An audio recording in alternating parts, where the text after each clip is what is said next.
আরে মধু মধু মধু রে আরে বললাম বুঝলাম না এই যে মধু বানাইছে মধু মধু বল মধু বল মধু বল ধরে ধরে এই যে আইডি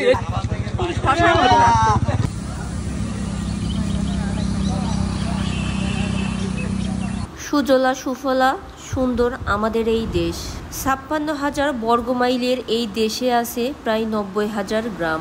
প্রতিটা গ্রাম বা অঞ্চল তার আপন শোভায় সজ্জিত। আপনি যতই দেখবেন ততই মুগ্ধ হবেন। আসসালামু আলাইকুম, সবাই কেমন আছেন? আশা করি সবাই অনেক ভালো আছেন। আজ একটি নতুন অঞ্চলের দিকে উদ্দেশ্যহীনভাবে ঘুরতে বের হয়েছিলাম। আমি ঘুরতেছিলাম লাহিনী বটতলা থেকে লাঙ্গলবাদের রাস্তা ধরে। ওই রাস্তা ধরে যাইতে প্রথমেই পড়ে বাদবাজার। বাদবাজার পার হয়েই দেখলাম বেশ কয়েকজন রাস্তার ধারে একদম ক্ষেত থেকে টাটকা সবজি তুলে বিক্রি করছেন। আমি এক চাচাকে বাঙ্গি বিক্রি করতে দেখে আগায়ে গেলাম। আমাদের আঞ্চলিক ভাষায় বাঙ্গিকে কাকরও বলে।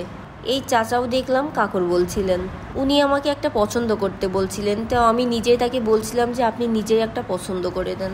তো তিনি আমাকে একটা ভালো দেখে পছন্দ করে দিলেন। রাস্তার পাশের জমিতে তিনি বাঙ্গি চাষ করছেন আর বিকেলবেলা ক্ষেত থেকে তুলে নিয়ে এসে এখানে বিক্রি করেন।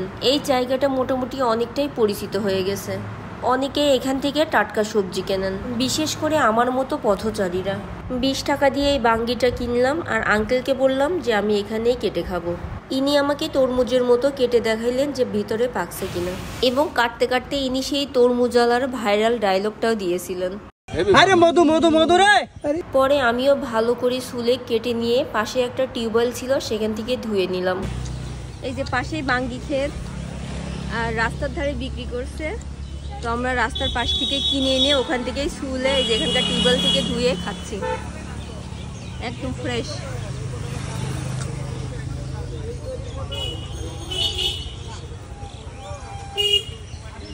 বাঙ্গি খাওয়া শেষ করে আমরা সামনের দিকে আগাইতে লাগলাম। এই রাস্তাটা এত সুন্দর, যত সামনের দিকে আগাইতেছিলাম ততই ভালো লাগছিল। দেখে মনে হচ্ছিল কোনো পর্যটন এলাকা। রাস্তাটা এতটাই ক্লিন ছিল, দেখে মনে হচ্ছিল প্রতিদিন কেউ হয়তো ঝাড়ু দেয়। এই রাস্তার পাশ দিয়েই বয়ে গেছে একটা খাল। খালের দুই পাশে সারি সারি গাছ, সেই গাছের মধ্যে বাবলা গাছও আছে। বাবলা গাছ দেখে আমার ছোটবেলার কথা মনে পড়ে গেল, তাই দাঁড়াই পড়লাম। আমাদের যাত্রাপথে একটা জায়গায় পড়লো এই সুন্দর কৃষ্ণচূড়া গাছ। এটা হচ্ছে আমাদের কুষ্টিয়ার গড়াই নদী, আর এই অংশটা হচ্ছে কুমারখালীর মধ্যে।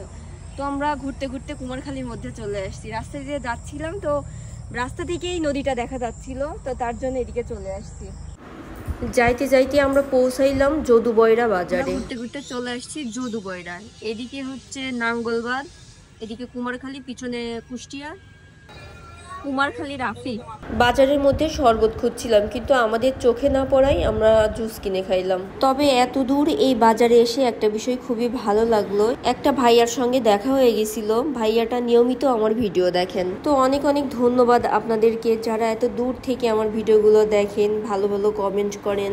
আপনাদের প্রতি কৃতজ্ঞতা প্রকাশ করে শেষ করতে পারবো না। তো আজকের ঘোরাটা পুরোটাই ছিল উদ্দেশ্যহীন।